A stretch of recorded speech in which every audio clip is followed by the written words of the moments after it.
Hello and welcome to an afternoon with Marc Garneau, moderated by journalist Tarah Schwartz. Thank you to our partners Penguin Random House Canada for making this event possible, and to Librairie, Paragraphe, Bookstore, and Andreas in particular, who is here today on site to sell Marc Garneau's books, and there is a copy of Tarah Schwartz's book as well. Following the interview, we'll have a question and answer period, and after this, Marc Garneau will sign copies of his book. Tarah Schwartz spent more than 2 decades as a reporter and senior news anchor for CTV television. She has interviewed hundreds of people, hosted multiple events, and moderated panels of all kinds. Tarah has won 4 Canadian Journalism Awards. She has been named a Woman of Influence by NAMAT Canada. She is currently the Vice President of Communications and Marketing at the MUHC Foundation, where she works to advocate to equality and excellence in healthcare through philanthropy. Tarah is also a published author.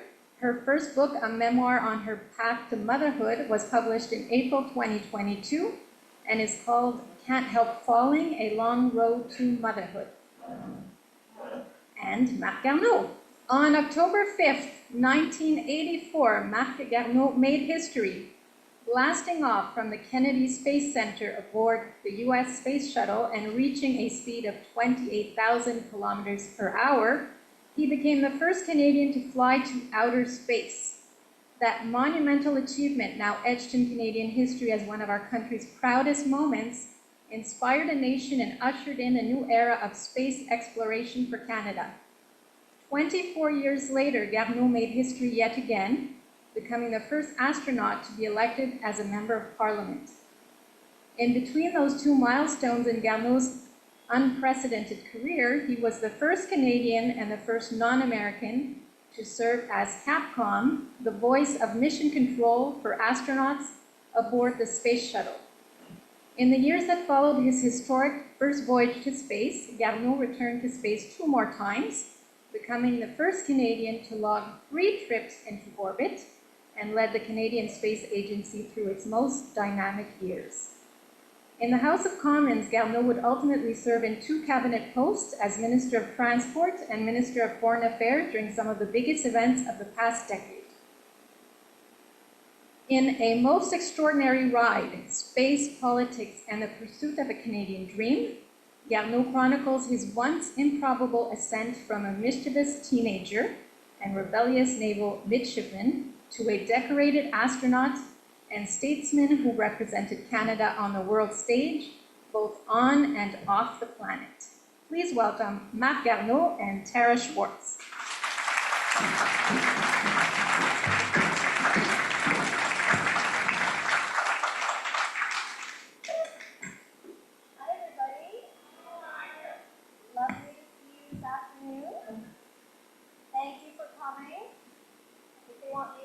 Use this, so I will if it's going to work. And please say hello to Marc Garneau.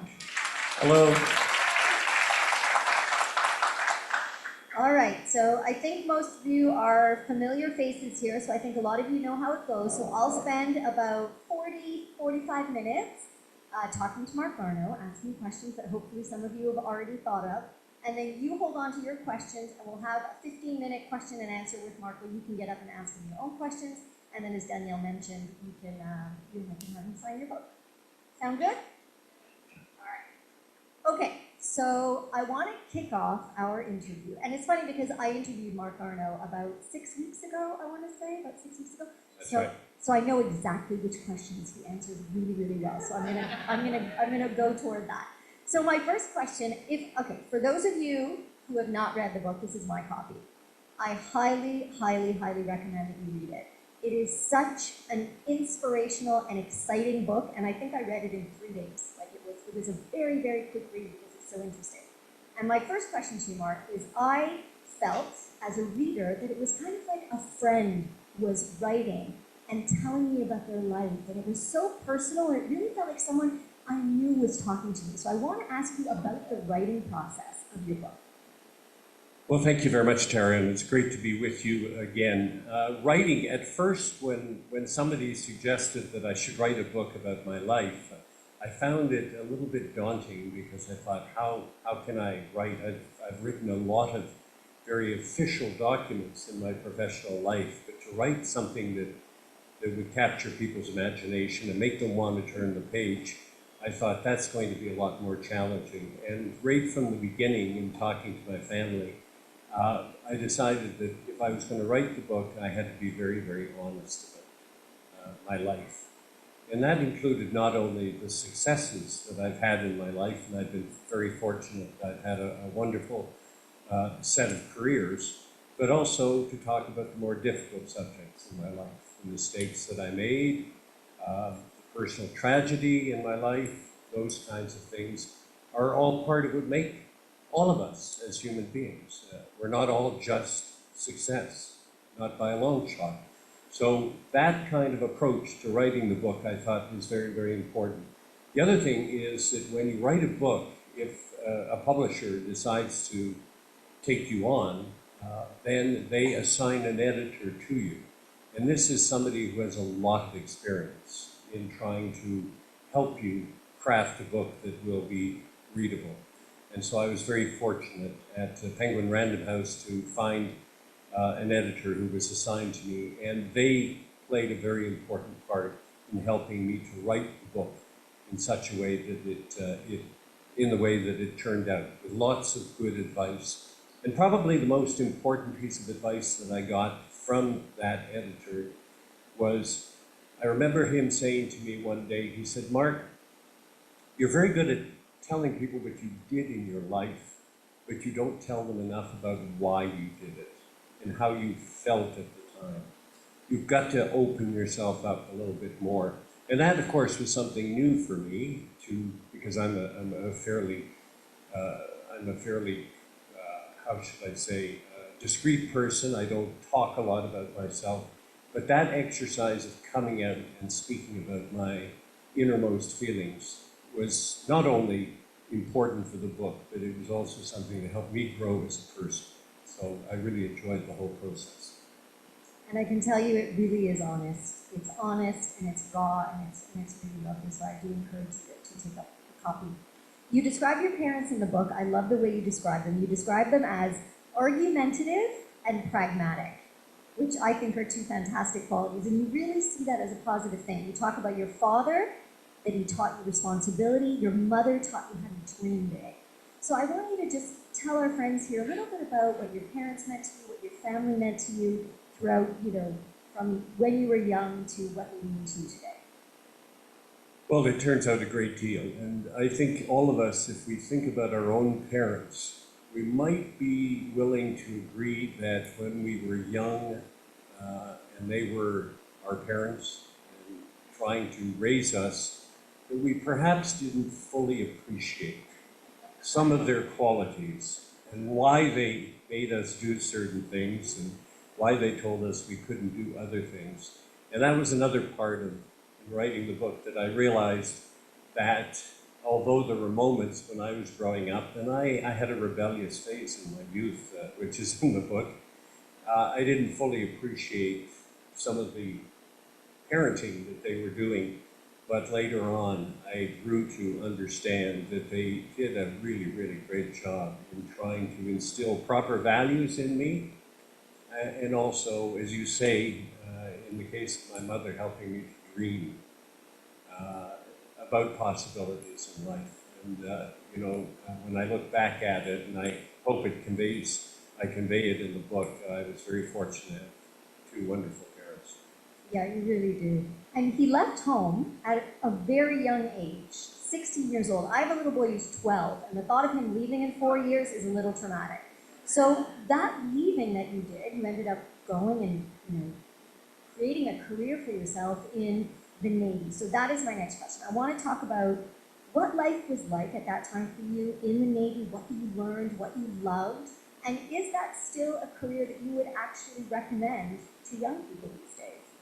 Absolutely. A lot of people ask me what was my first love in life, and they also ask me, did I want to be an astronaut from the moment I was growing up? Now, there are astronauts who that was their dream as children. It wasn't mine. Mine was actually to join the Navy. This may sound funny, but I had the opportunity to cross the ocean in a passenger liner, in fact from Montreal, the Empress of Britain, when I was 12, and I fell in love with the ocean. I had actually crossed when I was 7 years old in coming the other way back from Germany, because my father was in the army and we had lived in Germany, and came back on an old passenger liner, Cunard liner, and I loved being on the ocean. Now that's perhaps not for everybody, although I would recommend it as a career to a lot of people, because it's a career that is filled with possibilities. There's adventure, there's pitting yourself against the elements, there's serving your country, there's seeing parts of the world that you might not otherwise see.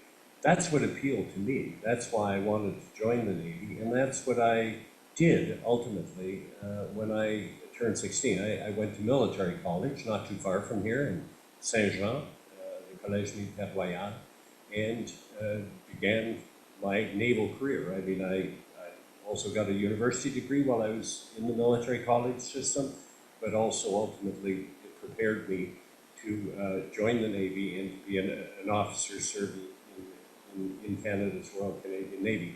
And that's really what I was doing at the beginning, and I would have been very happy to do it my whole career if I had not been distracted by this ad that I saw when I was 34 that said, Canada is looking for some astronauts, and that caught my attention. It's interesting, don't you find, when he says that he'd be so happy to have had that career his entire life? I find that such an interesting little tidbit. So let's talk about that ad. So you see this ad, you're 34 years old. When you decided to apply, did you think, this is a possibility? Or did you think, okay, I'm dreaming big, Mom, I'm going to apply because you taught me to dream big, but in all likelihood it won't happen. What did you think when you were making that decision? Probably more the latter. This is something that really caught my attention, but I thought there'll be so many Canadians. This was an ad in the paper back in 1983, in all the papers across the country. And the reason it was, and the ad basically said Canadian Astronaut Program. Now remember, before 1983, there were no Canadian astronauts. Most people did not know about Canada's space program. Although we had a space program, it was not on the human side. It was putting satellites up in space, that kind of thing. But when a Canadian company called Spar Aerospace helped to design, well, in fact, completely designed the Canadarm, the robotic arm on the space shuttle. And it was such a success on the space shuttle. NASA wanted to thank Canada for designing, building, and providing to NASA this very versatile tool, this robotic arm, which, by the way, I had the opportunity to operate it on 2 of my missions. It flew on about 90 missions. It always performed flawlessly. It was really, really a great source of Canadian pride. And as a Canadian operating it, made me really, really proud. But they wanted to thank us, so they said, we'd like to fly 2 Canadians. And so Canada said, yes, we're up for this. We're going to go and do a recruiting campaign across the country to see if there's any Canadians who are interested in becoming astronauts. Well, there were a lot of Canadians who wanted to become astronauts, and I was pretty sure that my chances were pretty slim of being chosen. But it's one of those moments, and I'm sure you've all had it in your own lives, where there's a challenge in front of you. You're not sure whether you're up for it. It attracts you, and you have to make a decision. Do I play it safe and just let it go by, and then maybe I'll regret it, because I'll never know whether I might have made it, or do you throw your hat into the ring and say, I'm going to give it a go?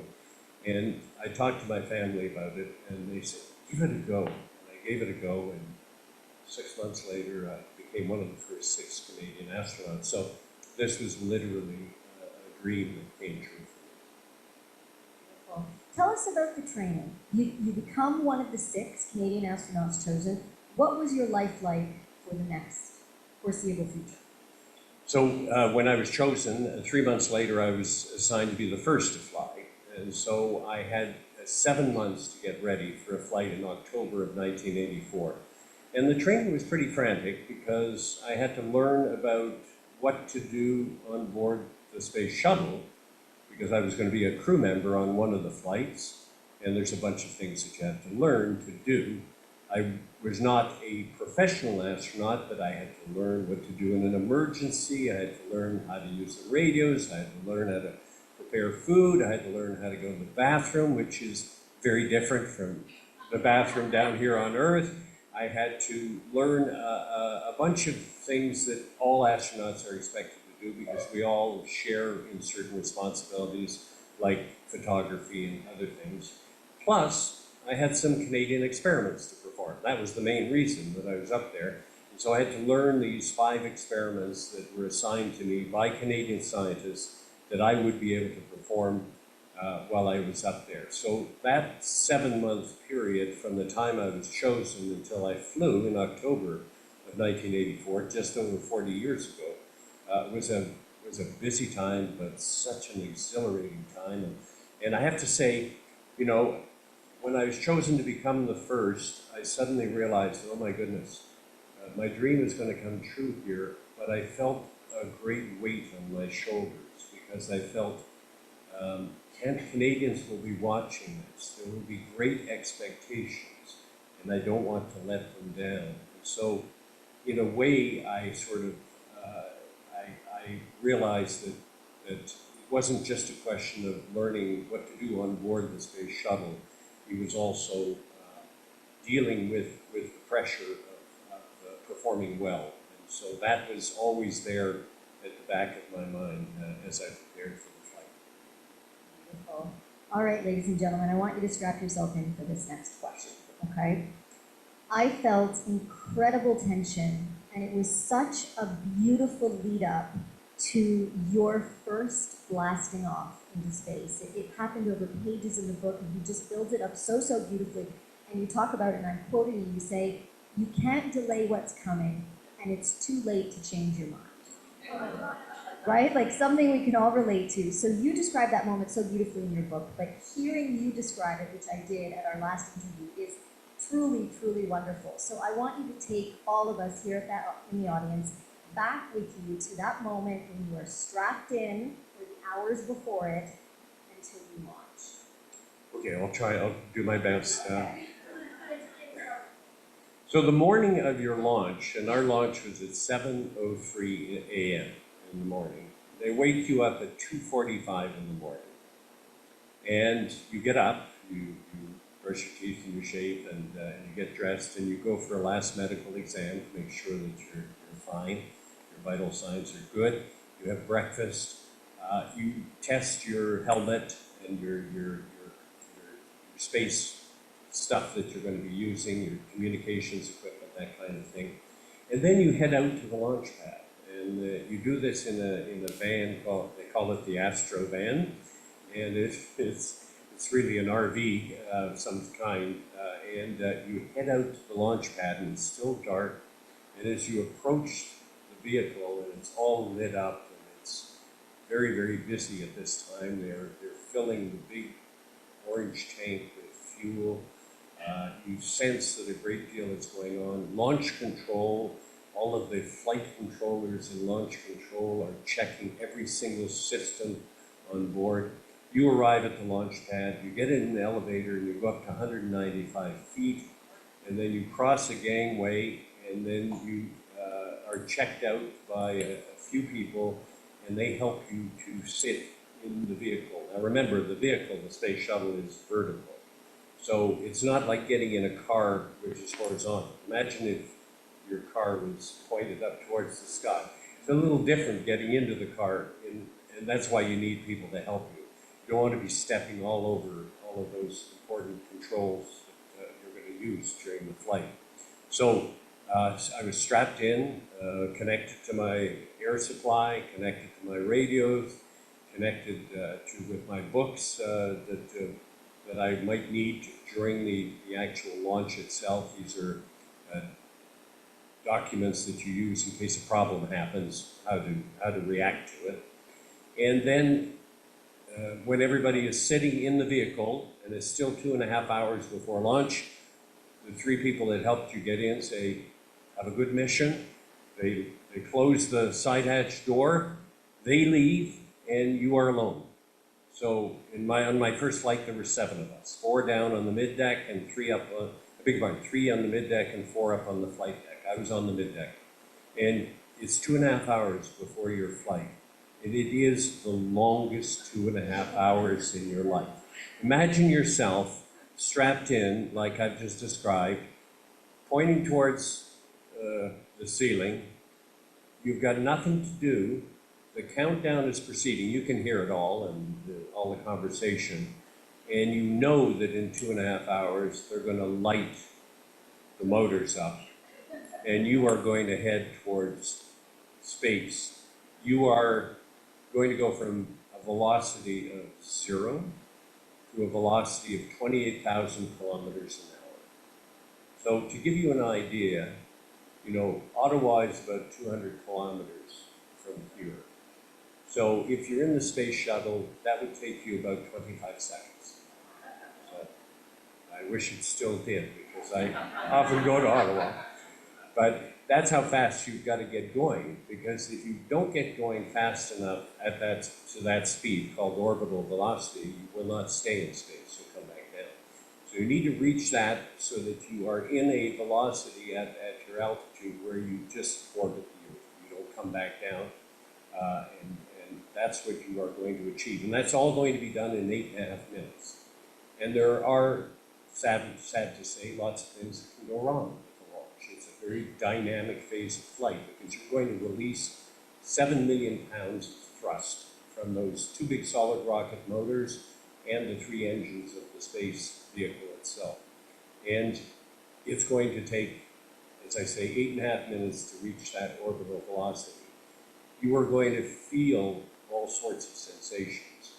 And I remember saying to myself during that 2.5 hours, because you have lots of time to think, it's one of those moments where you're crossing the Rubicon in your life.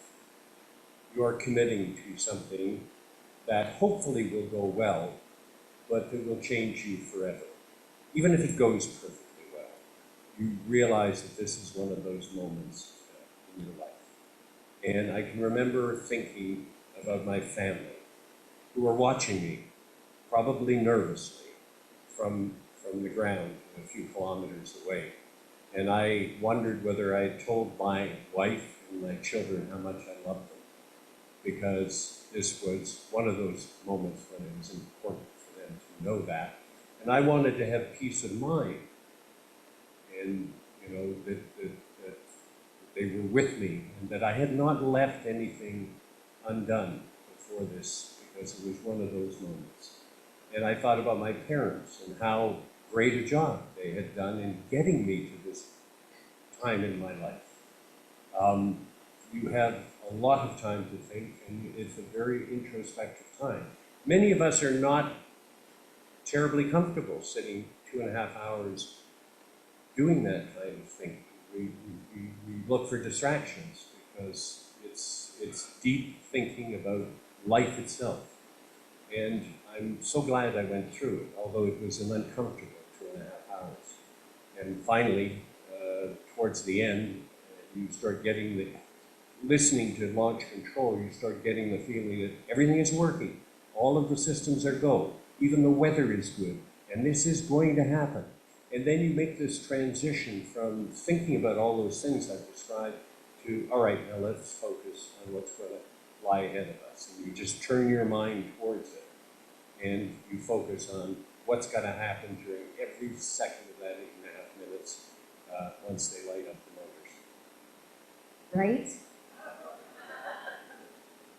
I feel like I was there, you know, like it's so beautiful. So tell us what you loved. From the countdown, 3, 2, 1, and then being up in space, take us back a little bit to those moments so you can see it through your eyes. Well, the launch itself is like the wildest ride at La Ronde. If you've ever gotten into any of the rides at La Ronde.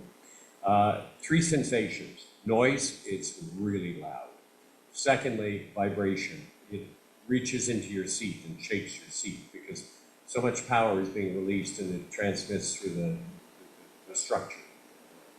And thirdly, the acceleration. You start to feel heavier and heavier in your seat as you accelerate.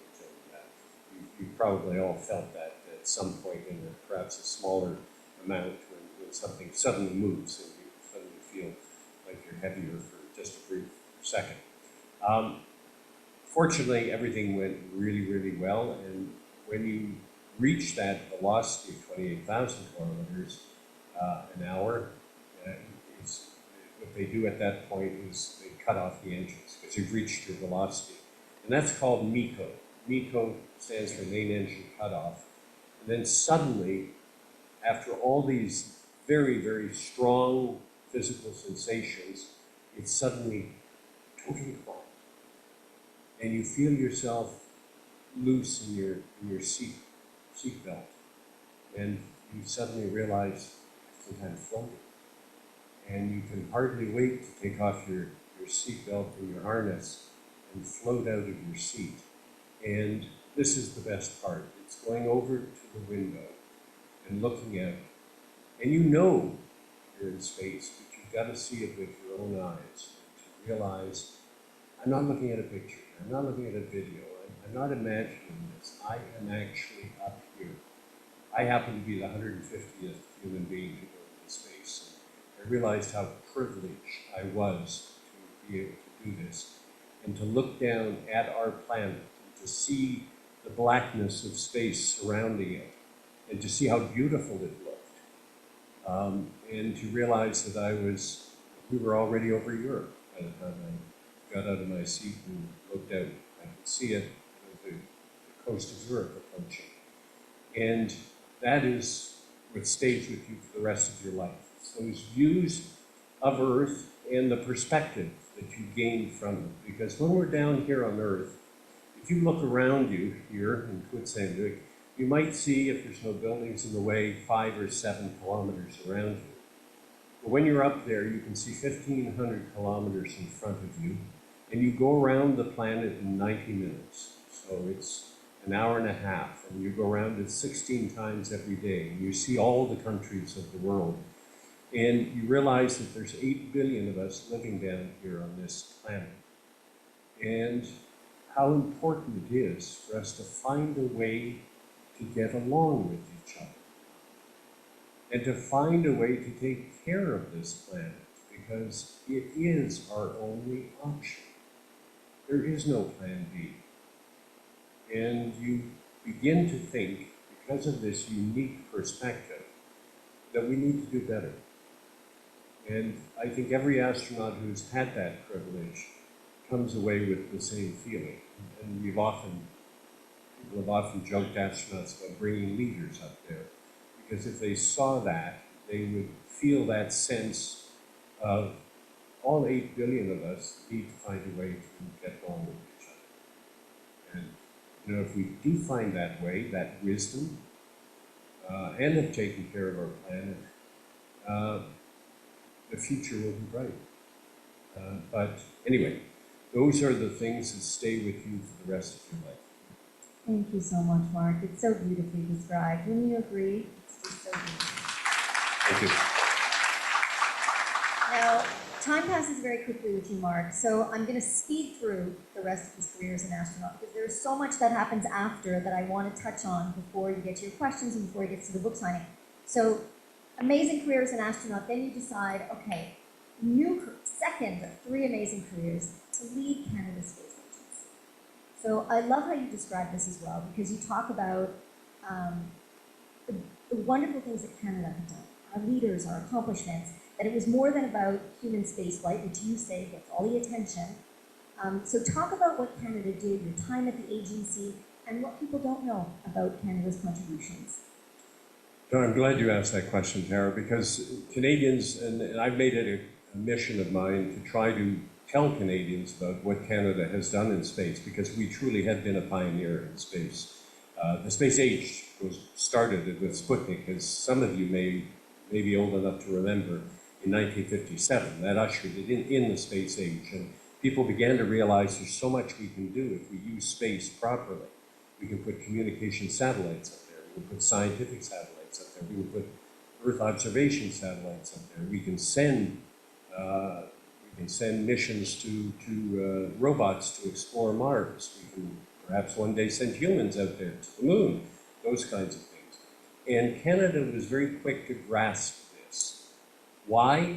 Because it made sense. We're the second largest country on Earth. We have a population that is spread widely, particularly for those in the north, where there was no way that they could receive any kind of communication unless a ship or an airplane came in to see them, because there was no microwave capability. There were no satellites up there to link us all together. And Canada became the first country in the world to have its own national communication satellite system.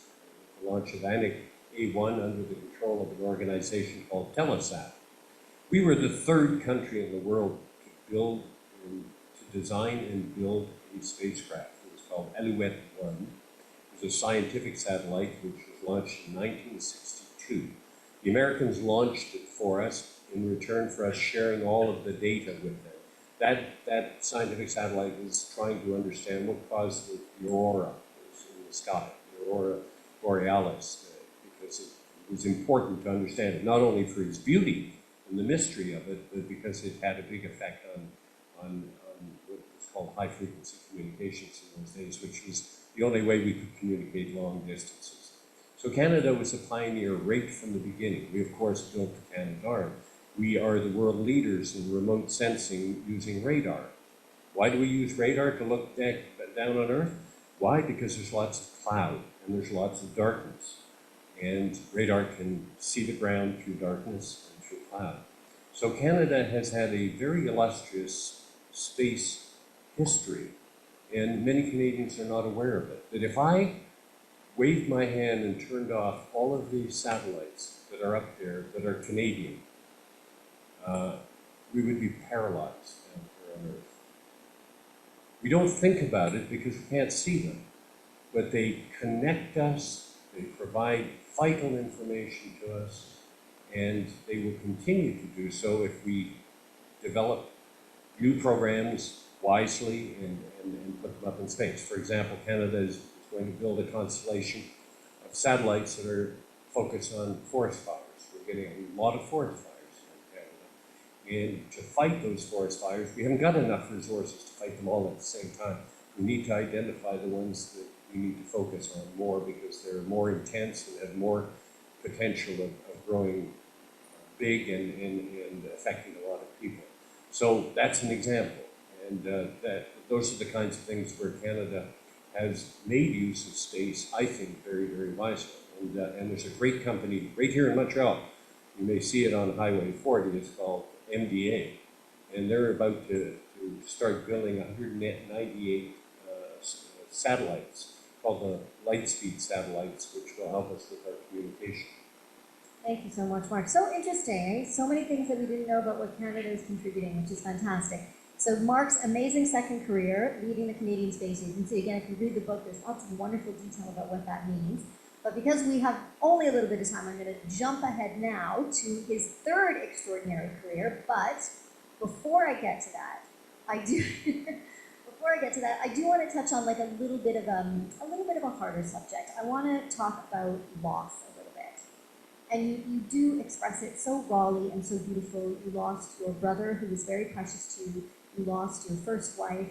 So I want to talk about how, and again, in the book, you're so honest, which is really lovely, which is why I really encourage you to read it, because it's a beautiful accounting of somebody's grief. And I want to know how you feel it has taught you or changed you or made you a better person going through difficult moments like that. Well, thank you. And you know, all of us probably, if I ask most of you in the room, have experienced loss in your own lives of somebody that was near and dear and close to you. And this was one of the areas where at the beginning in your first question, Tarah, you asked me about how I approached the book. And this is one where the editor helped quite a bit, because talking about my first wife who committed suicide, she was bipolar, diagnosed as bipolar. This was in 1987, so almost, 38 years ago. And it was a very difficult time for her. And it was a time when we didn't talk much about mental health publicly. And it was very, very hard. And I'm not unusual in the sense that mental health tragedies exist in our society. And although we're reluctant to think about them and to talk about them, we need to talk about them more. We need to bring it out of the closet.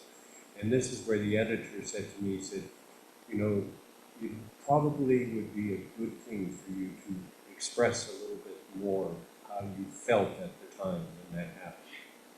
And I decided that was good advice.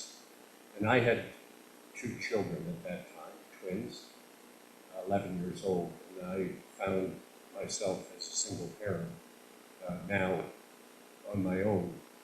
And it was important for me to talk about it, and it also changed me in the sense of being a very strong advocate for the importance of mental health, because it is like physical health, it's just as important, and it's something that we shouldn't hide away.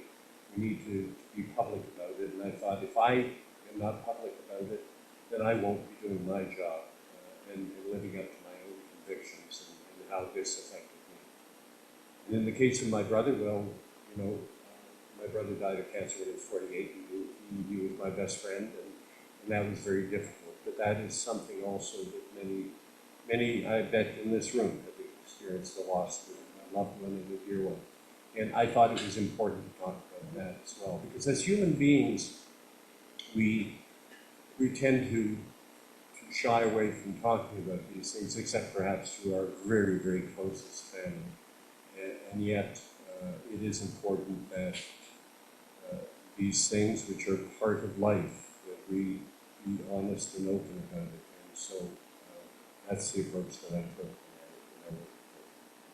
Thank you so much, Mark. It's so important that people like you who have that platform speak about it openly, because it helps other people to feel less alone in our individual time. All right, career number 3. And I want to say that I understand his pull toward the Navy in that career. I understand his pull toward being an astronaut. I even understand his pull toward leading Canada's space station. But how many here understand his desire to want to go into politics? So take us back to that moment where you thought, you know what, I'm going to get into one of the most cutthroat, controversial, challenging, difficult careers really out there, and I'm going to dive in with you know, head first. Why? It's a very fair question. And I think my perhaps a little glib answer is that sometimes some of the things we decide to do in life, if we had known more about what we were getting into, we might have had some second thoughts about it. But I think a lot of the things that propel us forward in life, quite often we're going in, I won't say half blind, but we're only thinking of the positive sides of these things. And I had always been drawn towards serving my country, and I did that in the Navy and as an astronaut. And I thought politics would be a way to do that as well. What I didn't realize was that before that, before entering politics, is that everybody liked me when I was an astronaut. Quite a different kettle of fish when you enter politics. And the first time I ran in Librairie, which is just off island here, and fell flat on my face. And, because I didn't realize that to enter the political arena and to become a politician and to knock on people's doors and to ask them to support you is something where you are making yourself very vulnerable, because Canadians, as with all people, they feel entitled, as they should, to be able to tell you what they think of your values and even of you. And so I had to learn that process, which I did. And now, remember, and I know this sounds very glib, but my timing sucked when I entered. It was in 2005, 2006, where Canadians were really fed up with Liberals because of the fact that they'd been in power for almost 12 years, with Pétain followed by Martin. And that's a normal part of the cycle. We're seeing it right now. People are tired of Justin Trudeau and the Liberals. They were tired of Harper after 10 years. They were tired of Mulroney after 8 years. And so this happens, and they want to have a change.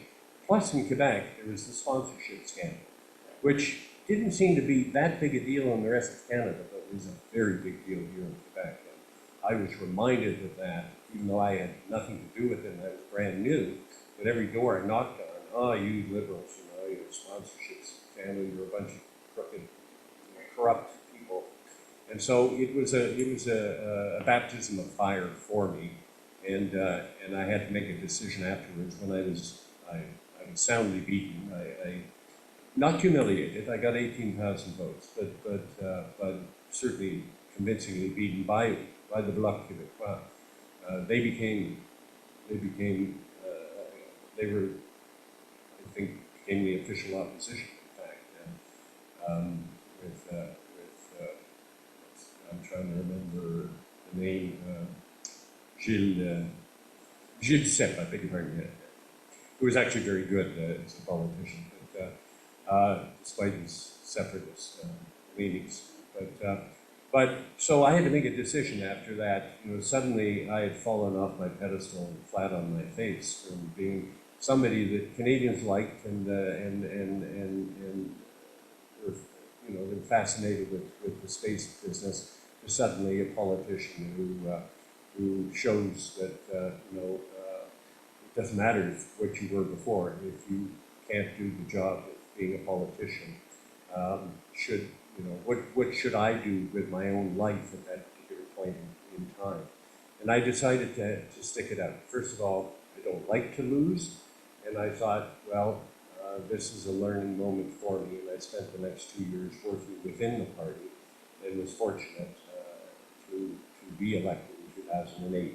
I was elected not in Vaudreuil-Soulanges, but because the person who was the MP at the time was Madame Ville-Marie, Lucien Rabiard, decided to retire, and that's where I lived, so I decided to run there and was elected in 2008, and that began my political career.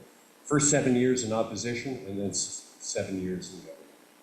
And you had two very big dossiers when you were in government. Foreign affairs came second, transport came first, two huge dossiers. And when you read the book and you really get into the wonderful detail of what it means to be a minister and what's involved in that, it really comes across in the book that you liked it. Like you enjoyed that process and you enjoyed being a politician. So tell us what you liked about it. And I'm also curious whether or not this is sort of something that fed you, that fed your soul in the same way that your other careers did. I did enjoy it. After 7 years of being in opposition, having the opportunity to be in government and to be given a portfolio was a privilege and an honor.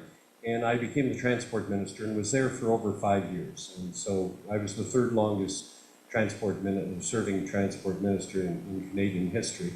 And it allowed me those 5 years to really get to know transportation. And what I realized early on is that transportation is something that affects every single Canadian.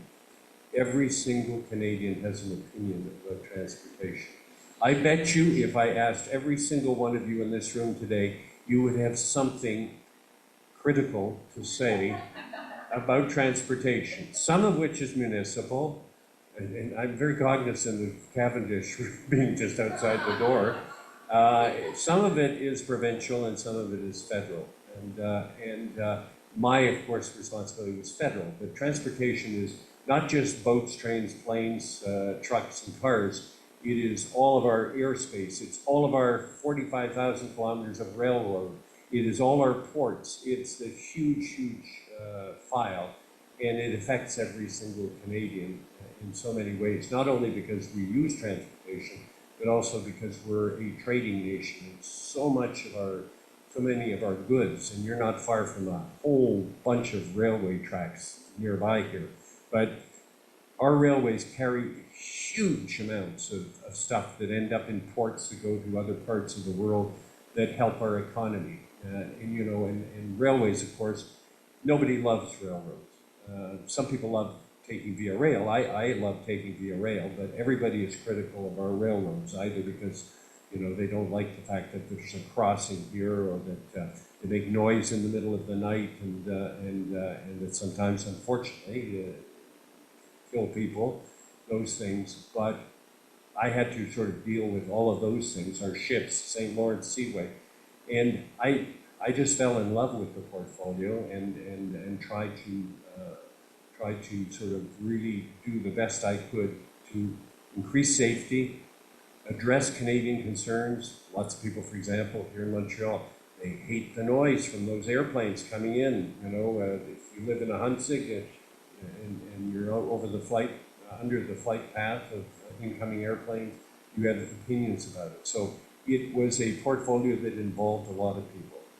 Foreign Affairs, totally different ballgame. I loved it. I wish I could have stayed there longer. I was only there for 9 months, and the Prime Minister decided to remove me from it. But during those 9 months, you know, I've lived 17 years of my life abroad, and so I've always been interested in foreign affairs, and there were big files during that time. There was Afghanistan, the debacle in Afghanistan, and getting Canadians and Afghans who had served in Canada out of Afghanistan. Massive effort which we could have done better.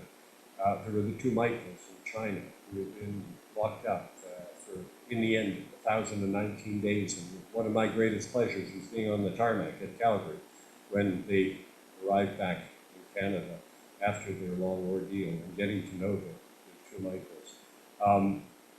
Conflict in the Middle East. I know that's a subject that is very much on your minds. Those are all issues that you deal with when you're in foreign affairs. And I unfortunately was only there for 9 months, and I wish I could have been there for much, much longer because there were many, many things I wanted to do. Also, turning our eyes towards the Indo-Pacific region of the world. Canada historically is focused across the Atlantic, if Europe or south of the United States. But one of the big areas of the world in terms of importance and in terms of geopolitical tensions is the Indo-Pacific region, with China, with North Korea, with Russia, the eastern part of Russia. And it's very important for Canada to become more engaged with that part of the world. So instead of just looking across the Atlantic, we need to be focusing more attention across the Pacific. And so I found it very, very fulfilling the time that I was there, and I found it was an honor to be able to represent Canadians in those two important portfolios. Very quickly, Mark, because we are out of time and I want to pass it over to the audience. What makes a good politician? I think a good politician, and I try to reflect this in the book, is somebody who, first of all, says what they think, secondly, admits their mistakes, and thirdly, is focused on policy rather than politics. We are in politics, as we are politicians, in other words, in order to try to make the country better, more efficient, more prosperous, safer, and a whole bunch of other things. But if we enter politics and then become more preoccupied with holding on to power than with continuing to put out policy that Canadians want us to put out, then we've lost our way. And so policy over politics is, to me, the most central part of it. And unfortunately, sometimes politicians who become elected then turn their focus towards what do I need to do to remain a politician? And that's what leads to people compromising themselves and their values. And I think that's where the general public begins to have concerns and a loss of respect for politicians because they're not policy driven, they become politically driven. I think that's a great place to end it. I will say that there were so many questions I didn't get to ask you because I could easily spend another hour asking more questions. There's so much to unpack there, but you can all read the book and you'll find all of those incredibly beautiful and juicy details. So I'll leave it at that. Now I do want to give the microphone over to you, but for those of you who know my interviews, I think I have shared with you that I love to end with rapid fire questions. So they're just these questions that just get us to know him a little bit better, that have nothing to do really with his book or his life that we are being presented, but little small details. I did ask Mark these questions at our last one, but I have 20 new ones. Oh, Okay. This is very scary. So you can't cheat. So these are 20 new questions for Mark to help us get to know him a little bit better as we wrap up our interview, and then we pass the microphone over to you. Okay, here we go. Coffee or tea? Coffee. Dark chocolate or milk chocolate? Dark chocolate. Favorite day of the week? Wednesday. If you could travel back in time, what period would you go to? The Middle Ages. What is your favorite holiday? It's Christmas. Favorite ice cream flavor? Vanilla. Ooh. Would you rather be able to speak every language in the world or speak to animals? Speak to animals. Nice. I was gonna guess the opposite for you, so it's nice to be surprised. Somewhere in the world you have yet to visit but would like to go. Australia. What is your favorite color? Blue. Favorite way to spend time with your grandchildren? To basically go to the park with them. Mm-hmm. Do you think humans will eventually make it to Mars? Yes. Last good movie or TV series you enjoyed? Slow horses. Mm. See, aren't these fun?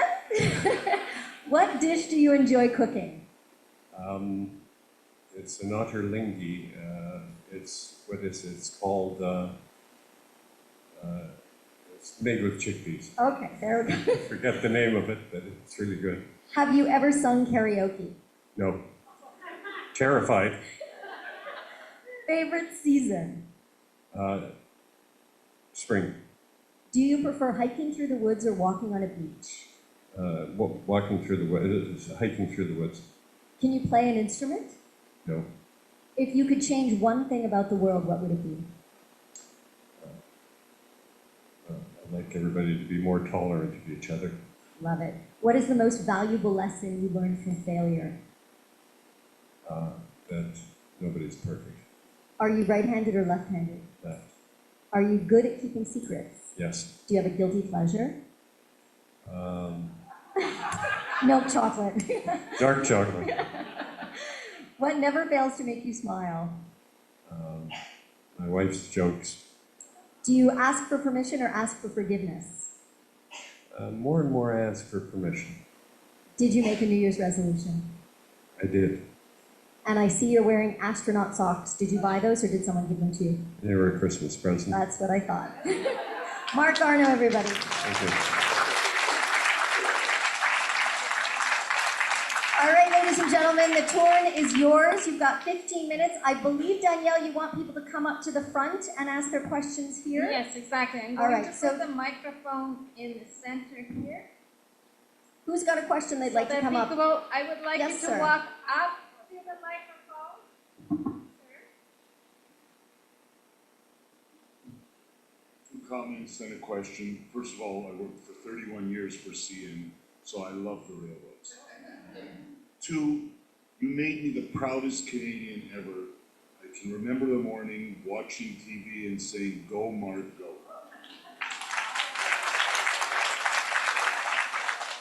Given the events that happened over the last week, Canadians have become infinitely more proud to be Canadians.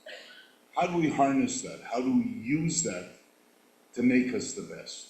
What a good question. Love that. It's a great question, and I've been asked a lot about that.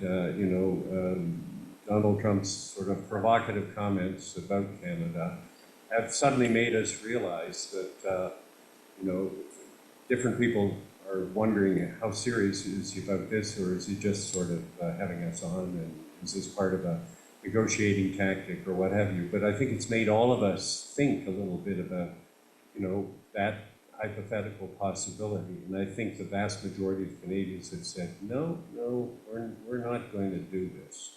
We are Canadians, and it's begun to make us think a little bit about why it is we value being Canadians. I don't know if any of you saw the letter that Jean Chrétien wrote. And Jean Chrétien, he was saying, I've just celebrated my 91st birthday, and he basically takes Trump to task and explains why Canadians would never want to become part of the United States. That's not to say we don't like Americans, but I mean that it's just not even it's a non-starter, because we are the best country in the world. And why are we the best country in the world?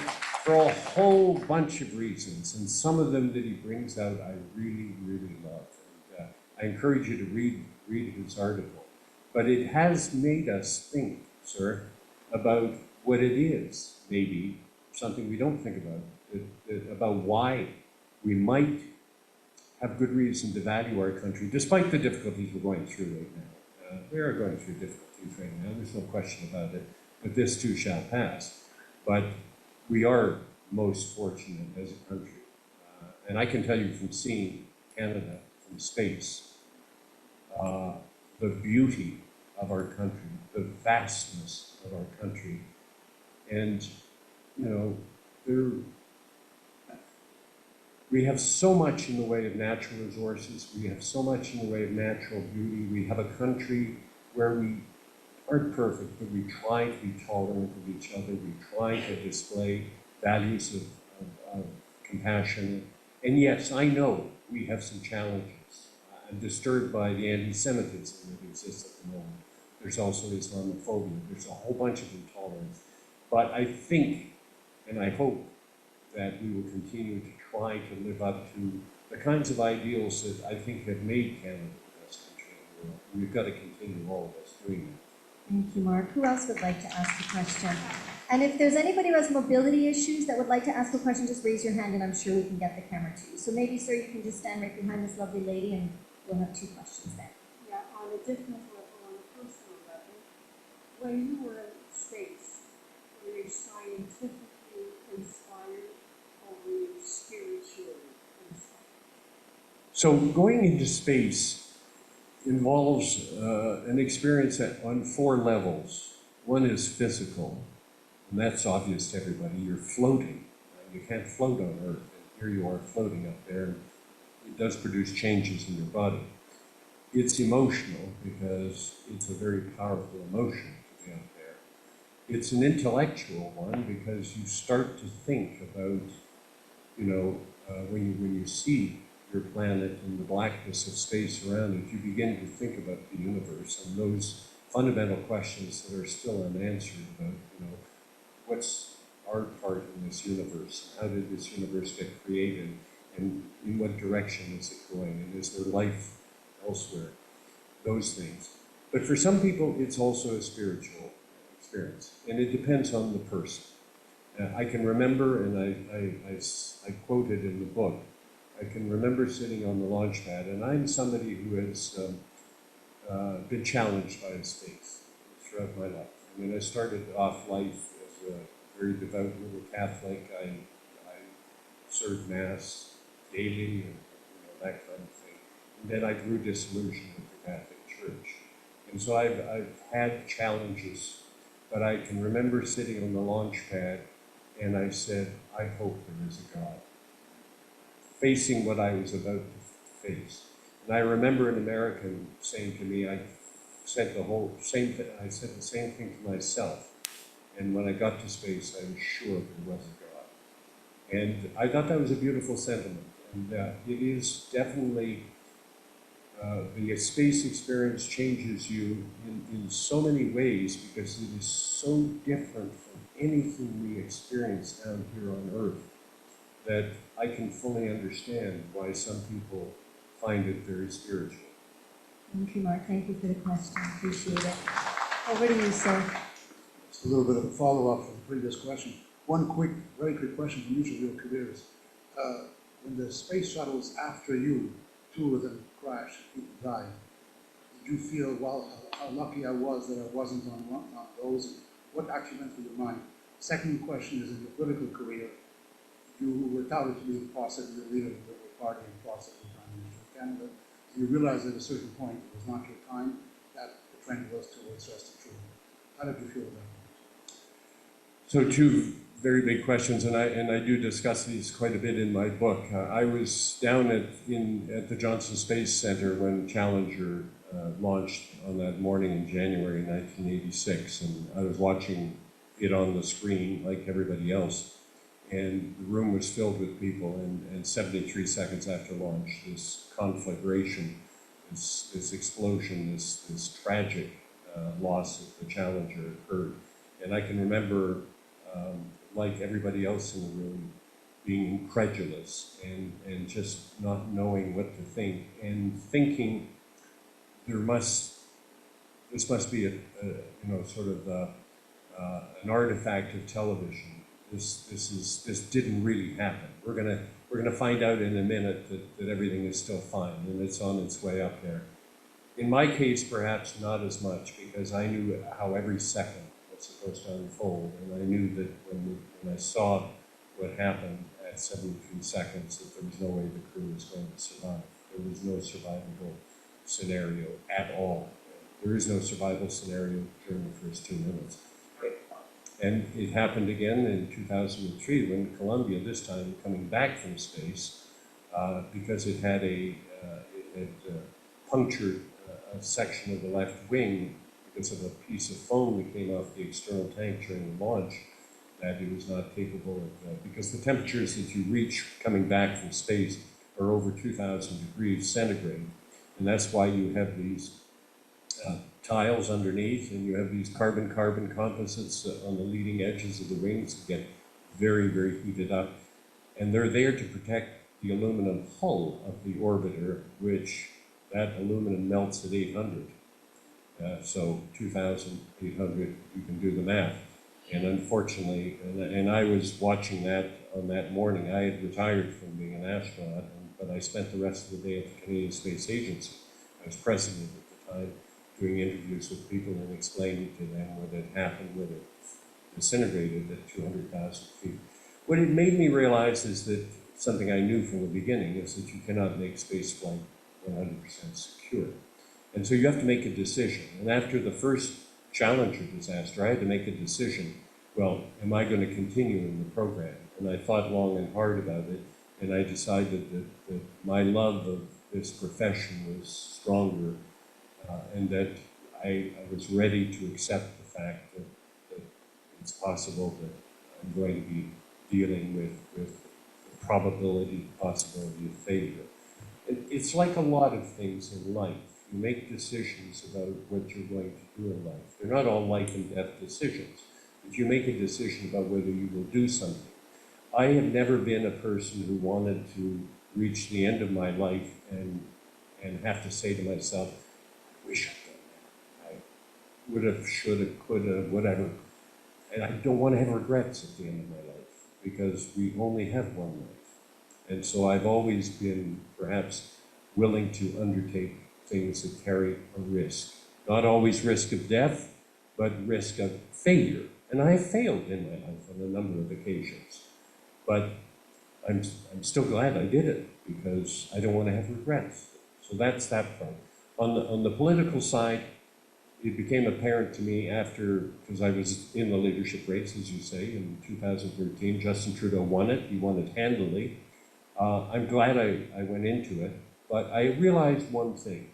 I thought I had good policy, and I did have good policy to propose to Canadians. The Canadians, and probably all countries, people, when they make their decision about voting, there is a strong element of charisma in their selection process. And Justin Trudeau, no matter what you think about him now, radiated charisma. And I don't think of myself as being charismatic. I don't want to be charismatic. So I thought I was the steak without the sizzle. He was the steak with the sizzle. But that's okay. I've learned to live without the sizzle, and I'm quite happy. Thank you so much, Mark. We have time for one more question.